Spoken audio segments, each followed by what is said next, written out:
And in these few minutes that I have left with you, I want to share with you this. This is a big problem. It's a big problem. I see this problem in America, and I'm also seeing it here. I was realistic before I came here. We're a global world now. The problem of Muslim youth in America are the same as the problems of Muslim youth in Qatar, or in Dubai, or in Saudi, or in Pakistan, or in Egypt. The youth have the same problems.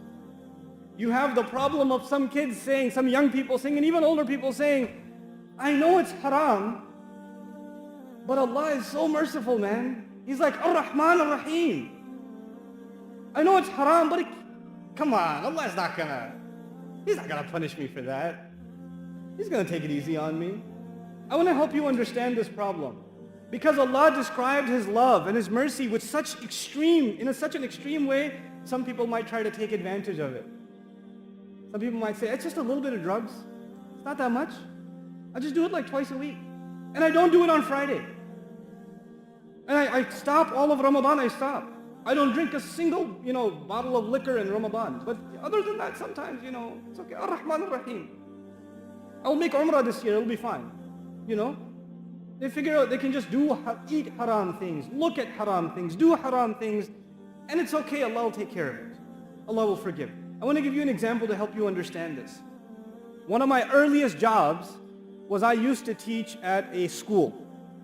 Young kids. These are 7-year-old kids, 2nd, 3rd grade kids.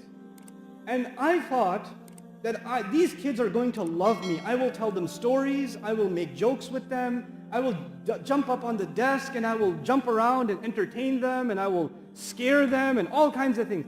These kids used to love me. I used to go in there and tell jokes and tell stories, and they used to be loud. The principal used to come in and say, what's going on here?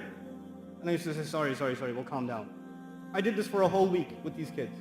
I used to walk into class and the kids used to clap. But then after a week, I go back into class and I say, okay guys, open up chapter 5. Nobody opens up chapter 5. They're all looking at me. Tell us a story. Tell us another joke. And kids are talking to each other. There are people jumping around. There's a kid who's got a pencil in his hand and he's writing his name on the wall. And he's looking at me and he's writing it. And he's looking at me again and he's writing it. You ever see that happen? And then his friend says, I think he sees you. He says it to him and he goes, I know, but he's a nice guy. And he keeps going.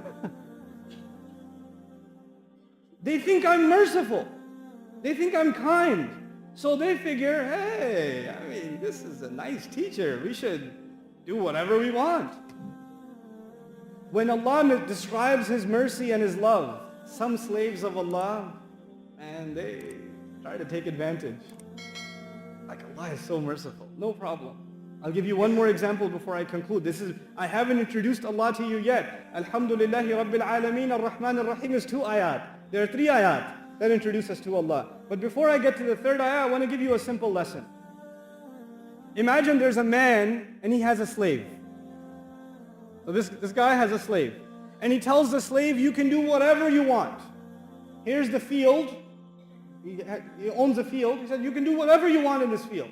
You can eat whatever you want, go wherever you want. Just don't go on the other side. There's a line. He drew a line with chalk. Not even a fence. It's just chalk. Just don't go on the other side. So the slave is happy. He could do whatever he wants. And one day the slave is close to the border. And he falls. And he falls on the wrong side. And he immediately looks at the master staring at him. And he says, sorry. It was a mistake. And the master doesn't say anything. No problem. He doesn't say anything. So he gets up, he dusts himself off. He's okay. Next day he pretends to fall. And I said, sorry. The master doesn't even get up, doesn't even look angry. He says, this is pretty good. I mean, he told me not to go on the other side, but I've gone twice and I didn't get in trouble. This must mean it's okay. Some Muslim says, I had some haram substances and no lightning struck from the sky. Allah did not send like an axe wielding from the sky, chopping my tongue off when I lied. It should be okay. Allah is okay with it. You try to earn some money the wrong way, you look up at the sky, oh, nothing happened, I'm okay. I can do some more.